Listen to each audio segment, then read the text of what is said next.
A principios del siglo VIII, era conocido por todo Toledano la existencia de un palacio encantado a poco más de media legua de la población, en un lugar agreste y sombrío cercano al Tajo, un viejo lugar que se asemejaba al más árido desierto, en el que por las noches, apenas las sombras cubrían el espacio, ruidos extraños de metales, lejanas caídas de aguas, ecos de un martillo cayendo sobre un yunque tal vez manejado por un titán, gritos estridentes y alaridos que brotaban de lo más profundo de la tierra, se unían con el viento formando un tétrico coro infernal. Cuando el alba daba paso a la oscuridad, los ruidos cesaban, y hubiérase dicho que solo existían en la imaginación de los crédulos habitantes de los contornos. En aquel lugar se alzaba esbelto un palacio maravilloso, cuya descripción nos han dejado los cronistas, alto hasta el punto de no haber hombre alguno que, con toda la fuerza de su brazo, pudiese lanzar una piedra hasta su torre. Estaba construido de pequeños pedazos de ricos jaspes y pintados mármoles, tan relucientes que, visto de lejos, brillaba como si fuese de cristal, y tan sutilmente habían unido los millones de pequeñas piedras que le constituían, que todas ellas parecían formar una sola y única piedra de varios matices. 4 enormes leones de metal sostenían, como aplastados por su peso, la airosa torre, que orgullosamente se levantaba hasta las nubes. Aquel palacio perteneció a Hércules, sabio que conocía los secretos del cielo y de la tierra, gran adivino, que construyó el palacio ocultando en su interior las desgracias que amenazarían a España, si un rey curioso, descuidado y avaro osaba profanar este imponente edificio. Mientras no hubiera rey que profanara y rompiera el acceso al palacio, la fatalidad sobre la península estaría pospuesta. Por esta razón, terminada su obra, Hércules puso un gran candado a la puerta, ordenando que cuantos monarcas le sucediesen en el trono siguieran su ejemplo, sin atreverse a profanar el secreto tan espantoso que guardaba, y cumpliendo esta prescripción,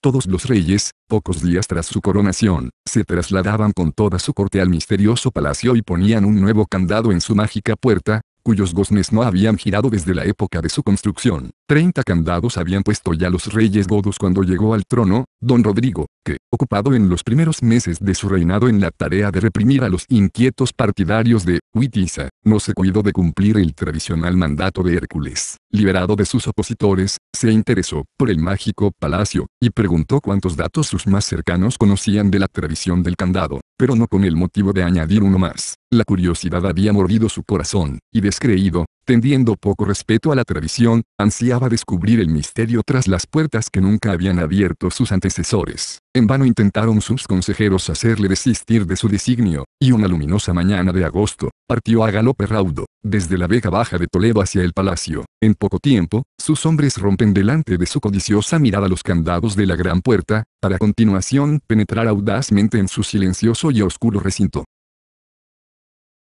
En su interior, ni el más leve rumor turbaba el impresionante silencio. Los soldados que acompañaban al rey callaban ante lo desconocido, temerosos por las leyendas que de este recinto habían escuchado desde su niñez. No avanzaron demasiado para comprender que el edificio no había sido construido por la mano del hombre. Todo allí anunciaba una fuerza superior. Vieron delante de sí una puerta menos grande que la primera, y, penetrando por ella, exhalaron un grito de sorpresa al hallarse en una gran sala cuadrada, en medio de la que había un lecho muy lujoso, y acostado en él un hombre de atléticas formas, armado de gran manera, y con un brazo extendido sosteniendo una escritura que, uno de los caballeros, más osado, recogió entregándosela luego al rey, el cual, tratando de disimular el terror que empezaba a apoderarse de él, leyó con voz poco segura lo siguiente: tú, tan osado que este escrito leerás, mientes quién eres y cuánto mal vendrá por ti, que así como por mí fue poblada y conquistada España, así será por ti despoblada y perdida, y quiero te decir que yo fui Hércules el fuerte, aquel que toda la mayor parte del mundo conquisté y a toda España. Don Rodrigo quedó en suspenso, pero haciendo un esfuerzo dijo a sus caballeros: poco cuidado pueden darnos tales profecías, pues nadie sabe el secreto del porvenir.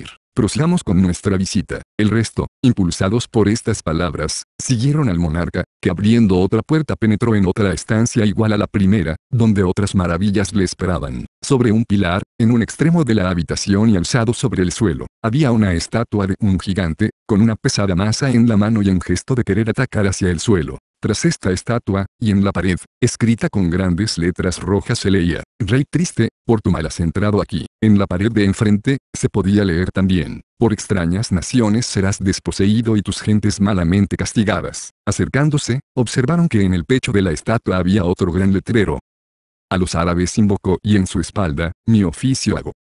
Al ver esto todos los caballeros desearon dar la vuelta y regresar, pero don Rodrigo comprendió que mal quedaría como rey si en este momento huía, por lo que abriendo una tercera puerta entró en otra sala, e hizo a todos olvidar pasados temores y gritar de admiración. Esta nueva sala era como el resto, de las mismas proporciones, y con el aspecto exterior del edificio. Miles de piedras de colores se engarzaban formando escenas de lo más variopinta naturaleza, amor a la orilla de un río, amorcillos jugando con la pesada armadura de Marte, despertado por Venus, batallas campales, instrumentos de música. A través de estas composiciones se filtraba una fina luz casi mágica, que iluminaba con una luz fantasmal, e irreal toda la estancia. Cada pared era de un color, y a un lado había un gran poste de la altura de un hombre bajo una pequeña puerta encajada en la pared, y sobre esta un cartel en griego que rezaba: cuando Hércules hizo esta casa, andaba la era del hombre en 3006 años. Abrió el rey esta puerta y encontró en un gran hueco del muro un arca de pequeño tamaño, dorada, cubierta de piedras preciosas y cerrada con un candado de oro. Sobre la tapa se podía leer: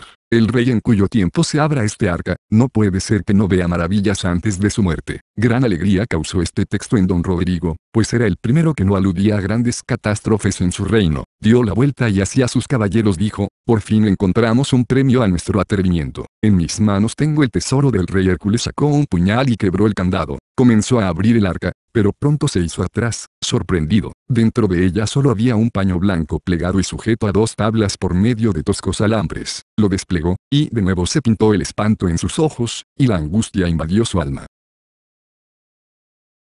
En aquel paño había pintada una inmensa muchedumbre de figuras con anchas túnicas, con tocados en sus cabezas, relucientes y grandes espadas con forma de media luna. Portaban numerosos estandartes y pendones, cabalgando raudos en sus blancos alquiceles, y las ballestas preparadas en la espalda. Solo la imaginación atisbaba el ingente número de jinetes que se agitaban, se atropellaban, como un remolino, y sobre ellos, otra leyenda que decía en hebreo: cuando este paño fuere extendido y parecieren estas figuras, hombres que andarán así armados conquistarán a España y serán de ella señores. Pálido y convulso el rey, llenos de asombro los caballeros que no tuvieron valor para oponerse a su insensatez, permanecieron mudos todos de espanto. Entonces, y solo entonces, comprendieron la verdad de la tradición conservada de siglo en siglo. Pero ya era tarde. Enmudecieron y permanecieron mirando una y otra vez el lienzo. Pero otro hecho sorprendente les sacó de su ensimismamiento: la estatua que había en la segunda sala, como movida por una fuerza invisible, empezó a golpear el suelo, con su terrible masa de armas, y su potencia conmovió las paredes del palacio. Y al ver esto, don Rodrigo y sus caballeros corrieron pasando lo más lejos posible de la estatua, que seguía golpeando furiosa el suelo. Cuando se vieron fuera del recinto alzaron los ojos al cielo para dar gracias, pero pronto los bajaron atemorizados por lo que vieron. Densas nubes se cernían sobre ellos, oscuras, como jamás antes habían visto por estas tierras. Repentinamente, terribles relámpagos y truenos resquebrajaron el aire, y un gran lengua de fuego se desprendió de las nubes y se enlazó la encantada torre del palacio, comenzando un terrible incendio. En breves minutos el edificio entero estaba envuelto en llamas y esto provocó que él súbitamente se viniera abajo, abriéndose en su lugar una ancha sima en la que se hundieron sus escombros calcinados. En medio de este estruendo de cascotes, aún se podía distinguir el ruido espantoso de la masa de armas manejada por el titán, hiriendo con fuerza las entrañas de la roca. Don Rodrigo y los suyos, poseídos por un terror supersticioso que no podían contener, huyeron de aquel paraje, corriendo en sus corceles a buscar refugio en la protección de las murallas toledanas. Desde aquel día, huyó la sonrisa de los labios de don Rodrigo. Nada hacía presagiar en su reino tan macabras profecías vividas en el palacio encantado, aunque muy bien todos las tenían muy presentes. Una tarde se hallaba en su alcázar contemplando las serenas aguas del Tajo, y teniendo ante sí el elegante baño de la cava, cuando le anunciaron que un enviado de Teodomiro, gobernador godo de Andalucía, traía un mensaje para él. Don Rodrigo corrió hacia su palacio para escuchar la viva voz del mensajero, y que le leyeran el mensaje que le traían. Mi señor, malas nuevas le traigo del sur, comenzó el nervioso mensajero. El rey, temiéndose lo peor, apresuró a la lectura del mensaje, en el que Teodomiro solicitaba ayuda urgente ante el cruce del estrecho por una numerosa expedición árabe, que arrasaba tierras y gentes allá por donde pasaba, y conquistaba con extrema rapidez el territorio hasta ahora perteneciente a los visigodos. Don Rodrigo llevó a su mente con un sudor frío las imágenes que había visto en el tejido encontrado en el palacio de Hércules, sintiendo en lo más profundo de su alma como este mensajero había comunicado el principio del fin de su reinado.